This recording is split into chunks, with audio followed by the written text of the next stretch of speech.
ஒரு 3-4 நாட்கள்ல தான் இந்த கூட்டத்தை பத்தி சொன்னேன் நான். ஏன்னா நம்ம முதலே நம்ம சொல்லிடுவோம், அரசாங்க அறிவிப்புகள் வந்துச்சுன்னா அது முதல் அறிவிப்பு அது வந்துடும் சொல்லிட்டு அந்தரையினர் சொல்லும் போது கூட நம்ம 3-4 நாள்ல இருக்கு, நம்ம எப்படி பசங்கிட்ட எல்லாம் சொல்லும் முடிஞ்ச வரைக்கும் வர சொல்லுங்க. இது ஒரு நம்ம ஒரு கவன ஈர்ப்பு கூட்டம்னு சொன்னேன் நான்.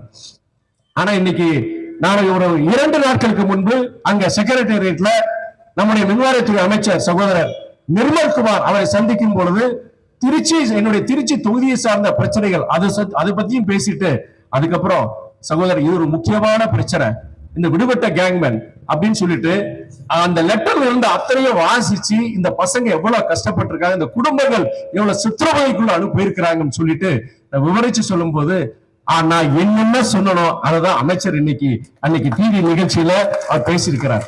அவர் சொல்றார் இல்லையா, அவங்க போகாத இடம் கிடையாது அப்படி விவரிக்கிறார். விவரிச்சு அந்த குடும்பங்கள், அந்த தோழர்களுடைய விடுபட்ட கேங்மேனுடைய தோழர்களுடைய அந்த மன வலி அவர் சொல்றாரு பாத்தீங்களா, அது அத்தனையும் அன்னைக்கு அந்த 10 நிமிஷம் அமைச்சருக்கு நான் விலைக்கு சொன்னேன்.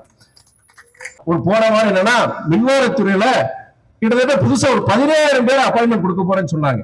இந்த 5,403 பேர் விடுபட்ட கேங்மேன் அவங்களுக்கு இது கொடுக்கறதால அந்த 17,000 இன்னைக்கு 20,000க்கு மேல இன்னைக்கு கூட்டி கொடுத்திருக்காங்க, அதிகப்படுத்திருக்கிறாங்க. எனக்கு ரொம்ப ஒரு சந்தோஷம். நீங்க அந்த தம்பிங்க வராட்டியும் பரவாயில்ல எனக்கு, ஆனா இந்த செய்தி போகும். அந்த விடுபட்ட கேங்மேன் அந்த 5,493க்கு மறுமலர்ச்சி திமுக என்ன செஞ்சது, எம்எல்எஃப் என்ன செஞ்சது, முறை வைகோ என்ன செஞ்சாருங்கிற அந்த செய்தி அது போக முதல்ல என்ன சந்தோஷம்னா அந்த பசங்களுக்கு ஒரு சந்தோஷம், இந்த குடும்பங்களுக்கு ஒரு சந்தோஷம், ஒரு நம்பிக்கை கொடுத்திருக்கு.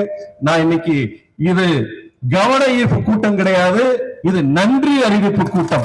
நம்முடைய மாண்புமிகு முதலமைச்சர் அன்பு சகோதரர் விஜய் அவர்களுக்கும் மின்வாரியத்துறை அமைச்சர் சகோதரர் நிர்மல்குமார் அவர்களுக்கும் நான் மறுமலர்ச்சி திராவிட முன்னேற்ற கழகத்தின் சார்பாக, நம்முடைய விடுபட்ட கேங்மேன் அமைப்பின் சார்பாக என் கோடான கோடி நன்றியை நான் தெரிவித்துக் கொள்கின்றேன்.